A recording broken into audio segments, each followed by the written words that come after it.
Hello and welcome back, folks. What the crap's going on? HeirofCarthage here, and I am back in Total War Warhammer 3. For those of you who are enjoying the Total War Rome 2 and the other videos, don't worry, I'm going to keep the historical stuff going. I know it probably feels like I was neglecting it. There was just a lot going on with Warhammer 3 for a while, and now some of you probably feel like I'm neglecting Warhammer 3. And I kind of have been, because I was having fun just, kind of getting back into some of the stuff from Rome 2. That said, also work is very busy as usual, and I'm very tired, and so it has been harder for me to record than usual. But in any case, I'm excited. I want to play some campaign in Warhammer 3. I feel like I'm missing a campaign. I've had a hard time finishing campaigns start to finish, and it's because they take a very long time. And so what I wanted to do is I want to play one all the way through. And in order to make that easiest for me, since time is short, right? When I sit down, I want to be able to get as much done as possible. I'm going to play this one, and I'm going to do it on the Legendary difficulty. I'm going to do it on very hard battle difficulty, because we get a lot of missile units as Cathay, and some pretty good magic, so I feel like we can probably make it through with the higher battle difficulty, even though the AI cheats like crazy.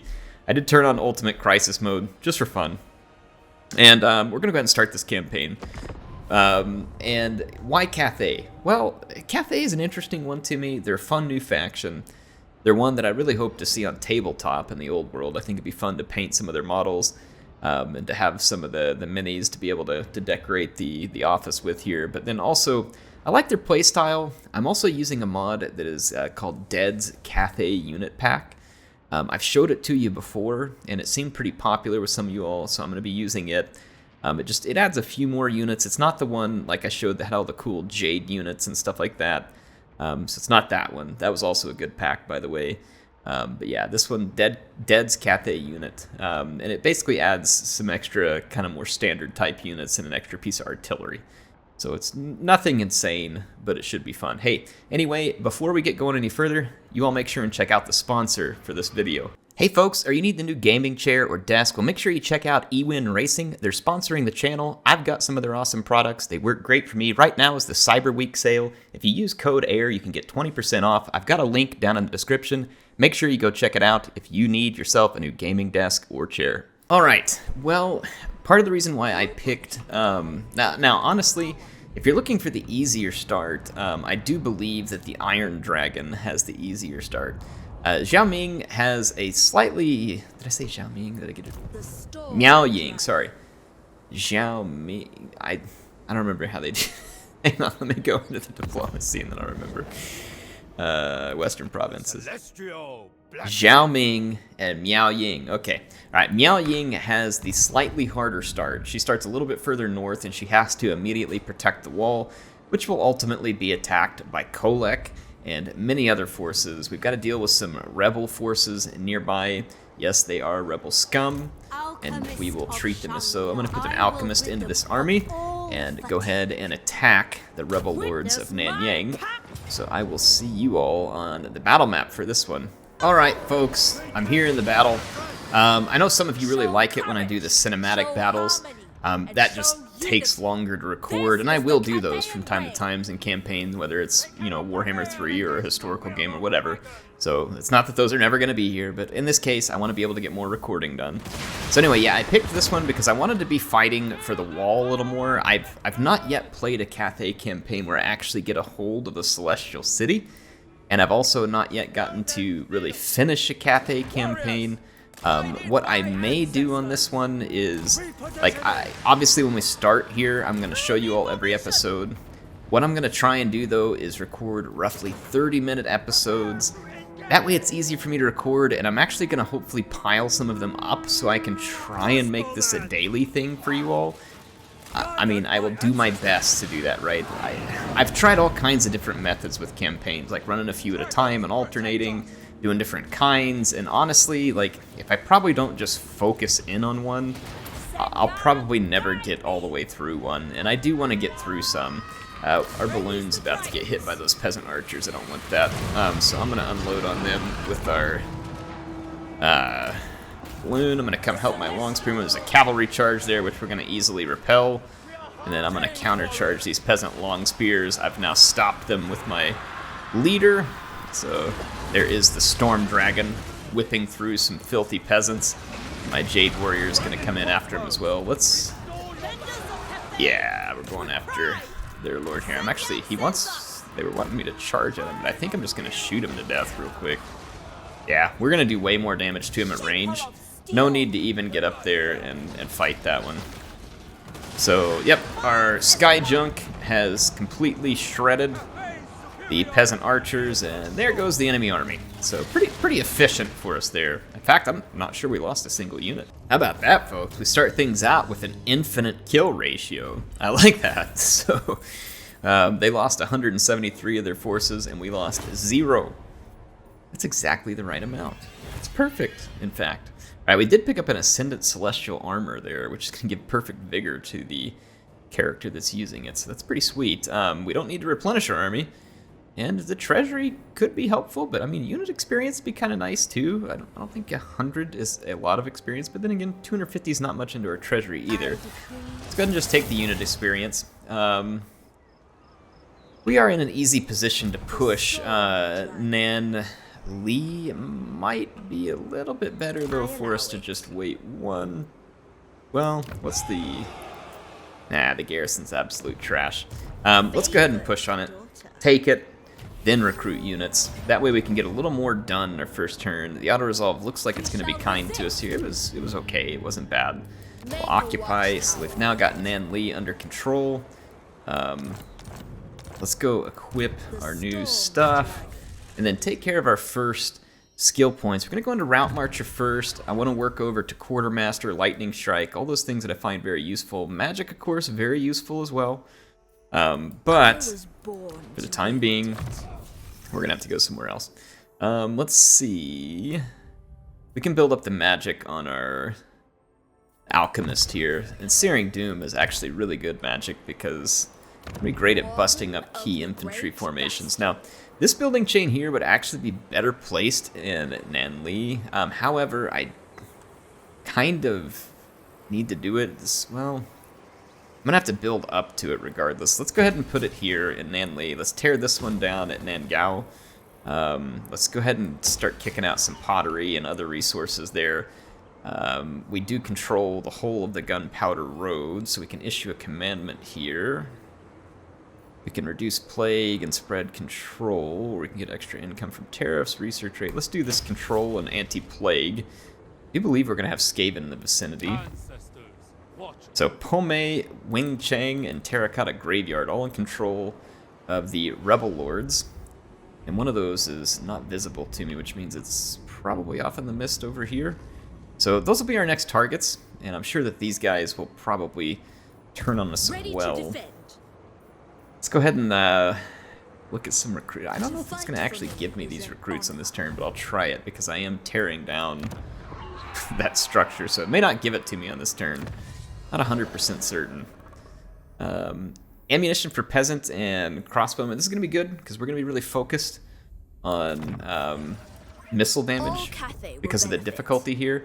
We're already in a yen harmony of +4, and I'm doing more yen here as well. So we'll have to balance that out a little with our buildings eventually. Not terribly worried about it at the moment. The Great Bastion is not a bad way to go.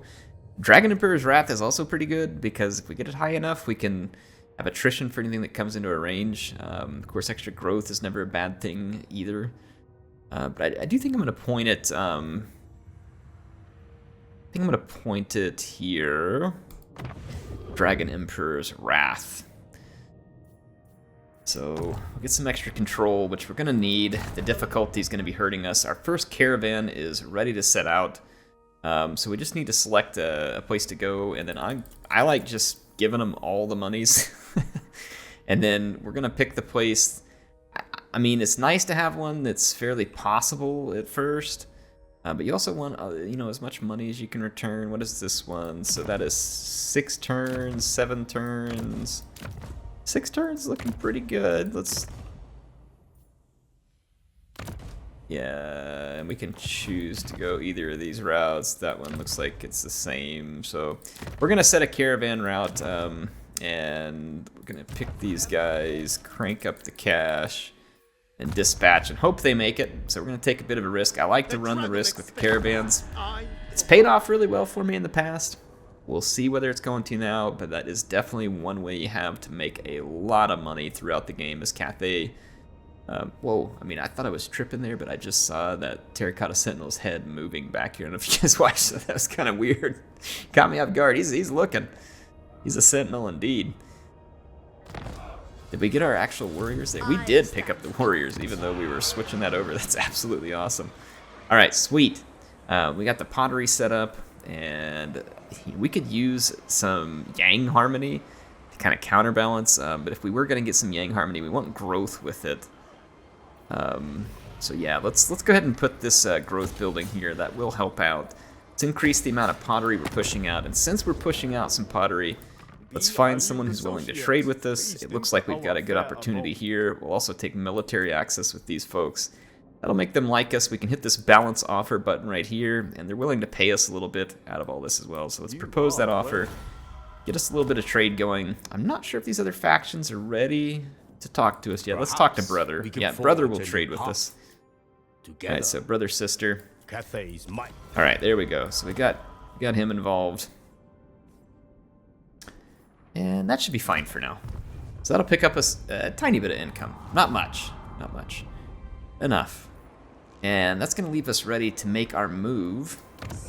Now, I would like to have more missiles. The only thing that's available to me at the moment is Peasant Archers. They are not great.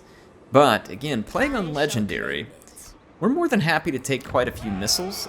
Missiles tend to be more powerful, pound for pound, as they do their damage from range. And so, when you do your damage from range on a Legendary campaign, it means that you are not having to put up with the... I mean, you still have to put up with the high leadership. But leadership doesn't stop a missile from hitting you. It does change how quickly a unit will rout. Melee defense, however, is something that the AI seems to get a just crap ton of on the Legendary difficulty. So melee defense does make a huge difference when you're fighting. Ooh, now this is good. We can get some more crossbows, and crossbows are pretty good. We also have very little infantry in this army. I really would like to have both. Oh man, the crossbows are the only ones that are going to actually get any damage done, but you also need some... I am going to take the crossbows. They're just really important for damage. So there we go. Alright, we got our Peasant Archers here, so that's a nice help. Let's push the Terracotta Graveyard. We want to stay on the move. We want to stay busy. We want to put a bunch of territory under our control. We can make some money, exert our power. It's going to be another fairly easy auto-resolve here. We got cheated probably a little more than we would have if we would have fought it on our own, but we can put up with it. There's already this building here, the training camp, but I don't really need units from said training camp. Okay, there's Wing Chang, and there is Pomei. Now, Pomei is going to be behind a wall. It has marble, and then there is iron. I think what I'm going to do, actually... Ready to defend. I want my army to be getting stronger. So I will go ahead and throw down one more unit of each here. Since we're kind of stuck here anyway for the turn-in. And then I'll tear that building down and do more. And we can go ahead and go to second tier growth here. That'll help Nangao grow quicker. The quicker it grows, the easier it'll be to hold. Reassuring Presence. I like Reassuring Presence. I mean, every now and then you end up in an attrition situation. It can be pretty handy.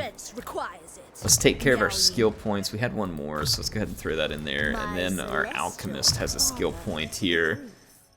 And I'm going to throw that into Metal Shifting, so that anytime we cast Searing Doom, our units will cause a little more damage, which is pretty useful. Have you all played many Legendary campaigns yet? Have you beat some? Which ones were they? Try and get down in the comments. Tell me about what it is that you've played on Legendary, or if you haven't, it's fine. Just tell me which campaigns you've played. Did it go well? Did it not go well? What kind of challenges did you get in? How do you like the new factions like Kislev and Cathay? Are you excited for potentially in the future Chaos Dwarves, End, Karash, Nippon, any of these factions? What has you excited for future DLC in Warhammer 3? Unfortunately, we're going to be waiting a very long time for future DLC, but presumably it will come. I personally feel like Chaos Dwarves will be the first race pack to come to the game. I don't think it'll be the first DLC, but I do think it'll be the first race pack. Again, this is all speculation on my part. I don't have any inside track to CA on this stuff, so take it for what it's worth. It's just me speculating on what I think they will do first. I think they'll add a Lord pack or something first. Lord pack, units, stuff like that. Okay, well, things are going pretty well for us. Going pretty well indeed. I'm actually going to save our growth here. Well, if I build this, I can put in another building for even more growth, and we can probably make up for it. We picked up another skill point. Let's finish Reassuring Presence. Let's go to our Alchemist. And we have Metal Shifting, which is quite good. Plague of Rust is a really nice one here too, because when we use Plague of Rust, even our non-armor piercing crossbows and peasant archers can start to deal a lot of damage. It can be very useful. So Plague of Rust is something I think you should invest in early if you've got metal magic, because it can be quite deadly, especially if you get the upgraded version, because the upgraded version can take up to 60 armor off of enemies. Now look at this, the enemy attacked while we were gone. I actually kind of expected this. When you leave a settlement unguarded, the enemy tends to come out after it. That is, it's like chum in the water for sharks when you leave that, and it does kind of suck because we'll have to spend a little bit of money to fix it, but it is somewhat intentional baiting on my part. Now I'm going to take Miao Ying out of here, and I want to ambush. For some reason it won't let me move into an ambush here. Okay, so there must have been an enemy agent or something that could see us and preventing me from moving into. I'm going to move into an ambush stance. I'm going to move up here, and the reason I'm doing this is because I don't want this army to see me and just flee back and hide in Pomei. I want them to stay out here, and in fact, I'm going to spend some money repairing the settlement just to see if I can draw these guys back in for another go. That's what I'm trying to do here. So I'm gonna really put some juicy bait out there and see if it works on the AI. Now we finished our research, so we now have extra ammunition. And if we look here, there's this is another yen one though, but it does add armor to our warriors. So that would be pretty nice. Drill training is gonna help our peasants and get a vigor loss reduction, which honestly that would be pretty handy as well. Growth in all provinces, income from industry. Again, that's nice. Hardened bamboo. I mean, that's not bad if you plan to use a whole lot of peasant spears, which we could. Early on, we could.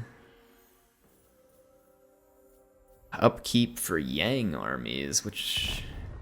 Okay, we're in a Yen army, so that won't much matter. The majestic defender. Alright, let's go back. Take a look here.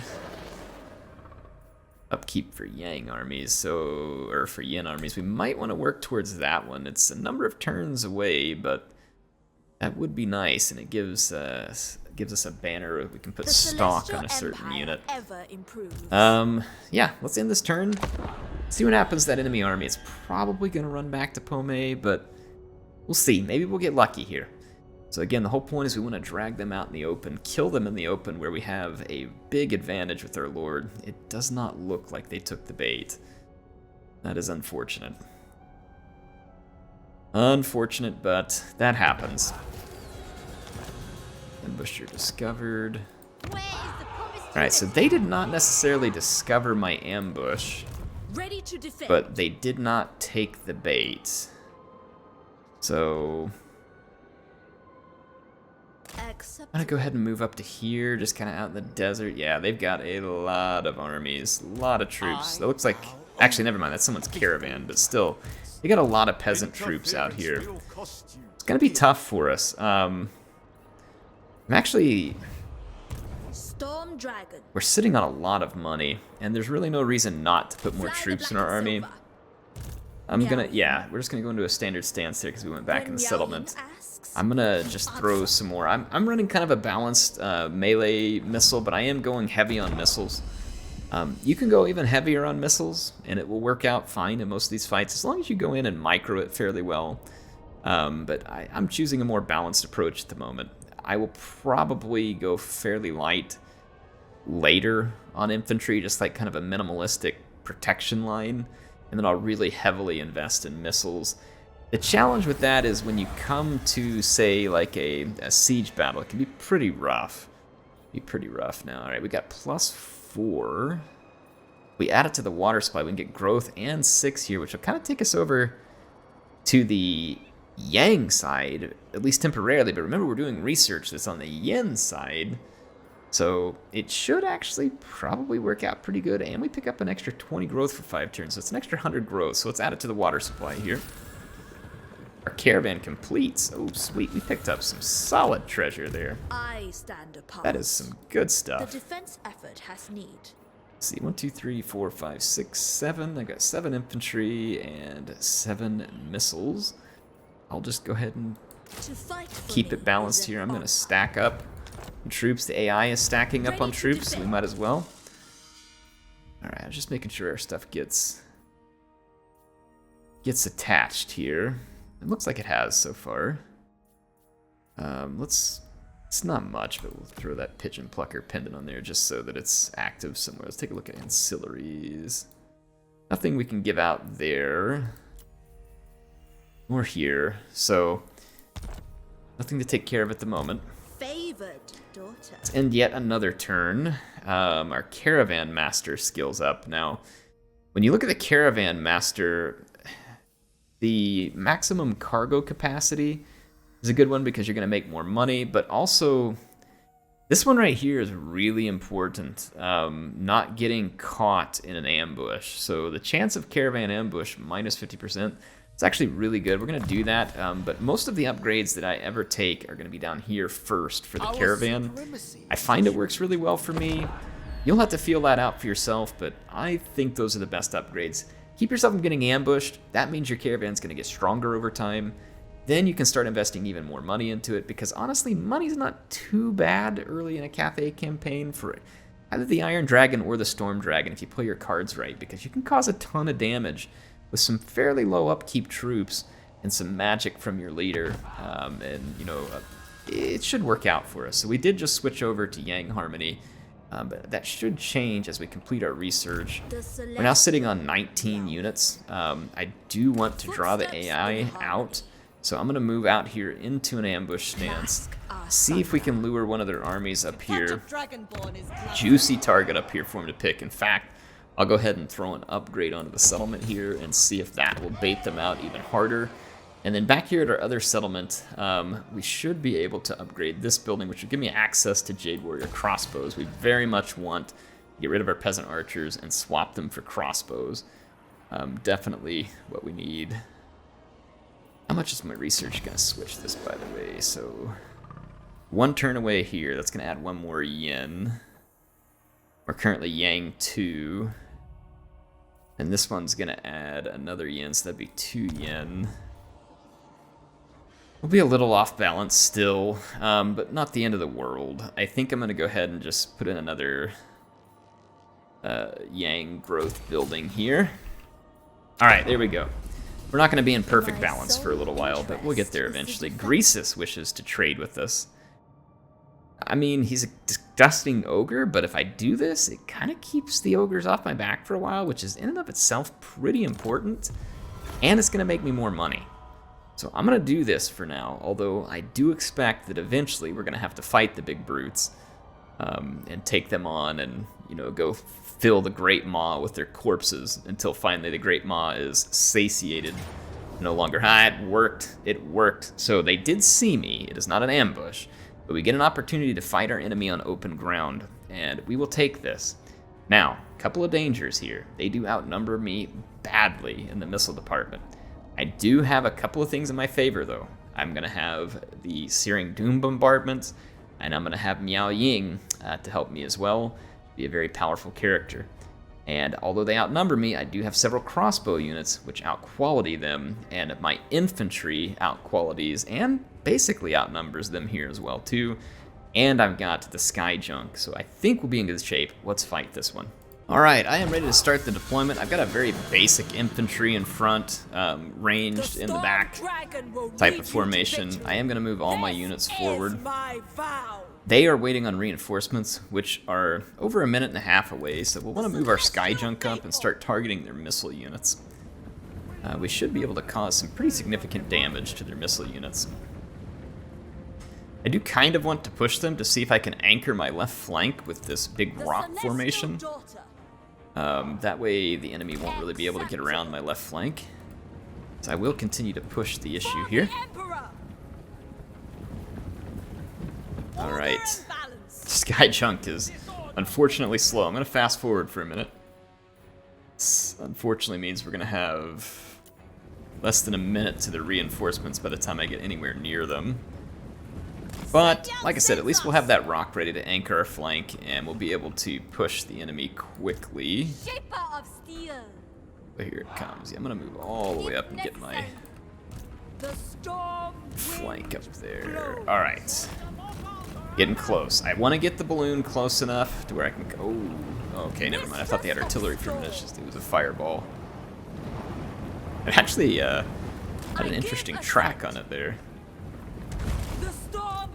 Okay, I am well within range with the balloons, so I'm going to open fire on peasant archers. We definitely want to keep our distance to a certain degree, though. I'm going to put this unit on defense. I'm going to put all my missile units into a defensive stance as well. The idea being that I don't want them to pursue an enemy unit and then get themselves killed. Oh yeah, we already caused a nice damage. Here comes the enemy reinforcements. They're going to be a little bit bunched up, coming in early, so I'm going to move my balloon up and actually take some shots at these units that are bunched and kind of regrouping. And then sometimes when the enemy is repositioning like this, they won't push you quite like they should. So if I take my archers and actually push forward just a hair more, we need to have our infantry ready on standby, though. I'm going to put them in a group so that I can more easily select them next time.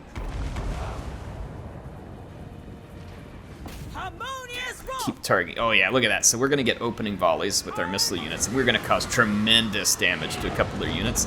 So we're going to get kind of a one-up here on the AI by killing a ton of their men before they're ready to respond. So the AI is absolutely determined to like reposition. Like it's got this insane programming that it really wants to have the proper positioning before it fights. It's extraordinarily important to the AI to have the positioning the way it wants. Well, we are not landing our hits very well right now. We were starting off quite strong.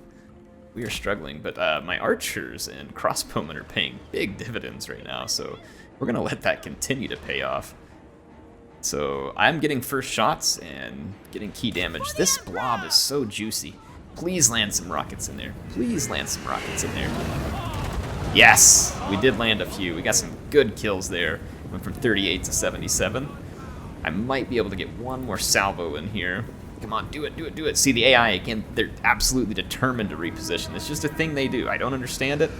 Doesn't make any sense, but CA programming that way, we're going to take advantage of it. We just got up to 105 kills.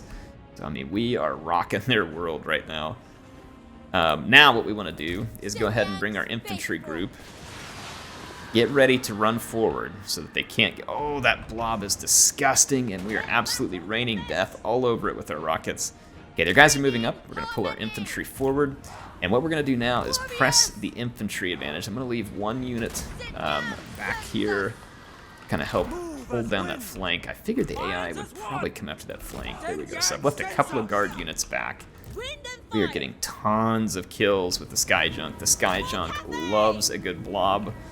And we are making the enemy pay a dear price for existence.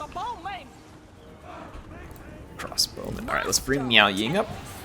Let's transform her into the dragon. Be a great opportunity for some searing doom right there. And let's counterattack and get all these enemy infantry units tied down. Oh yeah, looking very good, very good. Let's take our missile units, and I'm going to target right into the middle of that enemy missile blob. We're going to keep an eye here on our magic for our alchemist, and I need the storm dragon to come forward. We have a balanced spell here. It's a magic missile. Let's target it on their lord. Oh yeah, we are raining death all over this blob. Absolutely love it. Alright, is Miao Ying gonna fire that missile off? There she goes. She finally rocketed it off.